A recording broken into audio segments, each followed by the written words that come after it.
America की जानिब से गजा में जंगबंदी की करारदाद वीटो होने के बाद सहूनी फौजी मजीद भिपर गए।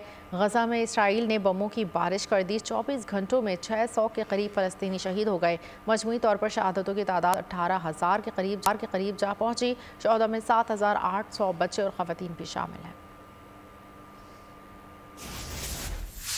इजरायली दरिंदगी थमने का नाम नहीं ले रही। सहयूनी फौज ने गजा को खंडर बना दिया। 24 घंटों में इजरायली हमलों में मजीद 600 के करीब फलस्तीनी शहीद हो गए। शहादतों की मजमूई तादाद 18,000 के करीब जा पहुंची। शहदा में 7,800 खवातीन और बच्चे भी शामिल हैं। खान यूनुस पर फिजाई हमलों में खवातीन और बच्चों समेत दर्जनों शहादतें हुई। मगरिबी किनारे और रफा के इलाकों में भी बमबारी की गई। कई मासूम फलस्तीनियों को अगवा कर लिया गया। इजराइल की जानिब से मुसलसल बर्बरियत के बाइस गजा में इंसानी बहरान पैदा हो गया। अहले गजा तक इमदाद की रसाई भी नामुमकिन होकर रह गई। दूसरी जानिब इजरायली दरिंदों ने लबनान में भी रॉकेट दाग दिए। ताहम किसी शहादत की कोई इत्तला नहीं। सब्सक्राइब करें और बेल दबाएं ताकि कोई खबर रह न जाए।